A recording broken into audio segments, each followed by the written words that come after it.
Hey guys, hope you are having a good week without me. Like I said, this video specifically is to just be used alongside of the nearpod. You're going to need to follow along with the nearpod that you are working on right now for the beginning stages of World War I. Mr. Jack should have given you the code for that, and you will get a homework assignment after you finish the notes, and you'll have to show those to him. When you're using this video, make sure that you pause this video whenever you have to get some extra time to write down what you're writing down on the slides, and also pause the video if you have to do any of the activities within the Nearpod. Remember, you have to finish all of them to get credit for doing the notes. All right, so let's get started. We are looking at World War I. It's Unit 4, it's Chapter 7. So Chapter 7, Section 1 is the homework that you're going to be doing today. So, the Great War, that was the nickname for World War I. It was supposed to be the war to end all wars. That really didn't go as planned, as we're going to find out in World War II and the Vietnam War and the Korean War and every other war. So, the causes of World War I. There were four main causes, and that's an acronym.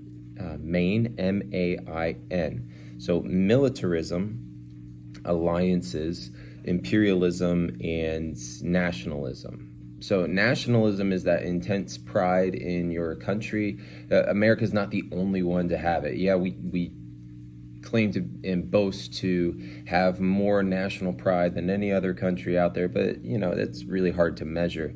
Britain has pride in their country, Germany has pride in their country, Italy, Spain, France, like all the countries of the world honestly have pride, nationalism, and who they are. So nationalism is that N in the acronym MAIN. The I, imperialism, the A, alliances, and the M for Mary, militarism.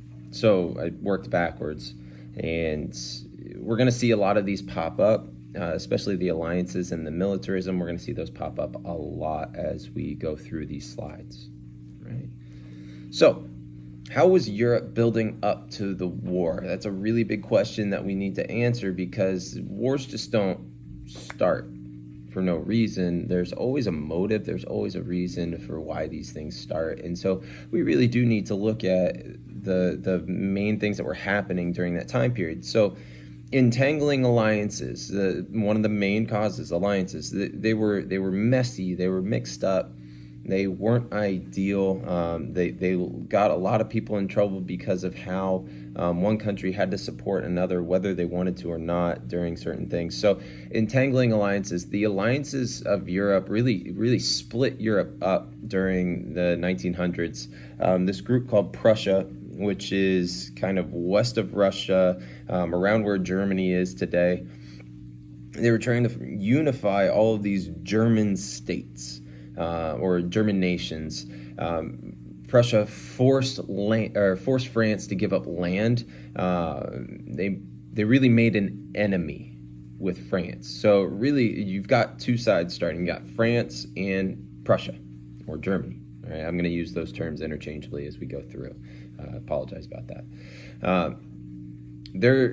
Germany is going to form an alliance with Italy, kind of beefing up their side of this, whole power struggle.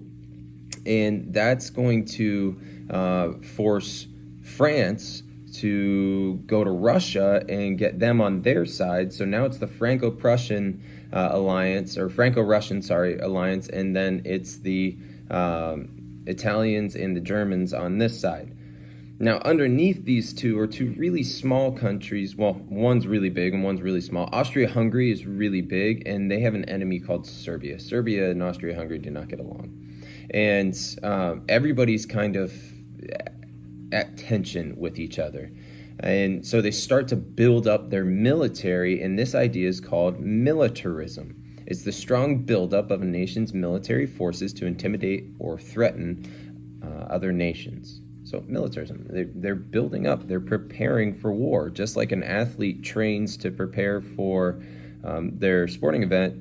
These nations are building up their militaries to get ready for war. So the Allied powers, Britain's policy at this time, because everybody really focuses on Britain during World War One, because they were the main, fighting force that would fight back against Germany until the United States gets involved. So Britain's policy was not to let any one nation control Europe.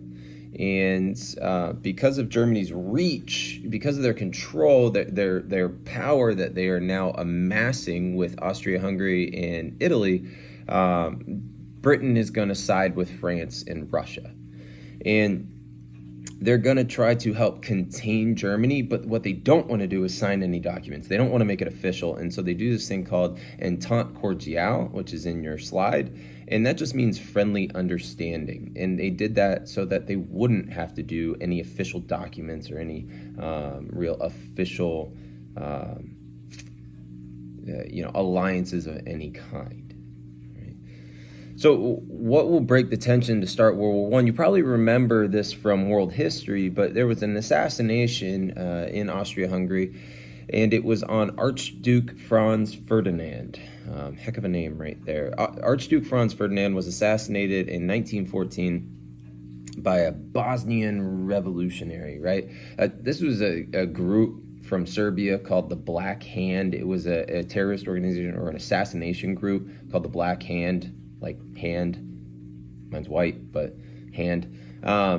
They wanted to quell any form of Slavic nationalism. Austria-Hungary called on Germany to back them up because they were pissed at Serbia. And so Serbia looked to Russia to back them up, and Russia looked to France to back them up. So now you've got Serbia, Russia, France, one side, with Britain kind of like behind them going, yay, go team. And then you've got Germany and Italy and Austria-Hungary on the other side. And so now we've got the two sides of this war. It's all entangled, it's all really messy, and a whole war is about to start because of one assassination and many other factors. So isolationism, U.S. policy during this time period, we wanted to stay out of it. We wanted to stay neutral. We did not want to join the war on either side. And so we chose a policy of isolationism, which just meant that we were taking a step back, not getting involved in European affairs, and worrying about our own country, staying within our borders and not trying to pick a side. And that's what neutrality is. It's not picking a side. And immediately after this war starts, our President Woodrow Wilson at the time, declares that the United States should remain neutral and told the American people that they should remain neutral in thought and action.